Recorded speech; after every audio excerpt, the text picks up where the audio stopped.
Ja, začel sem v bistvu iz tega razloga, ker so vsi skozi govorili, da boš videl, ko boš enkrat imel družino, ko se boš poročil, več ne boš najdu časa za sebe, ne boš najdu časa za šport.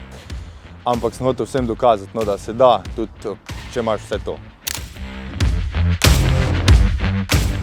Ja, moj tipičen dan izgleda tako, da se zdaj, odkar je sin Kevin, vstajam zjutraj ob 5, odtečem tisti tek, ko imam za tisti dan planiran, potem grem v službo, popoldan sem pa malo za družino, včasih pa tudi kak fitness.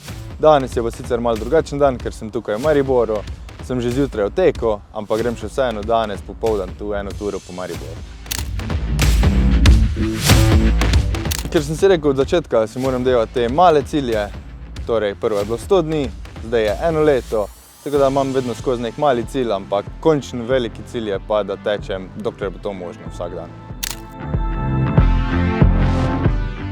Ma načeloma ne, ko sem vedel, da sem še kar trmast, pa da mi bo uspelo. No.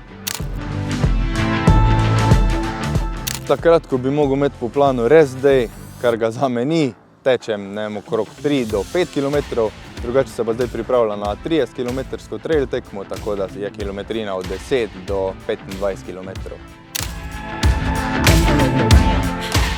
Ja, pretekel sem maraton, ampak to ni bil navaden maraton, ker sem tekel okrog svojega kraja, oziroma tam, kjer smo z ženo se sprehajali z psom, je bilo točno 1,5 kilometra in sem enkrat razmišljal in sem gledal, da moram 28krat to preteči in sem se pač odločil in pretekel.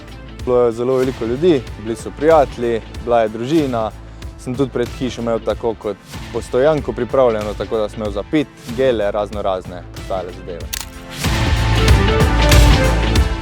Ja, poroka pa rojstvo otroka sta bila to 2 najsrečnejša dneva v mojem življenju in to vse v 1 letu. Za poroko je itak bilo vse splanirano, sem točno vedel, da moram naslednji dan teči, da moram že tisti dan teči, tako da je šlo okej. Takrat, ko se mi je pa rodil sin Kevin, takrat je bilo bolj problemno, ker sem bil utrujen, ker je žena glih po noči rodila, ampak sem še vseeno odtekel, je šlo brez problema skozi.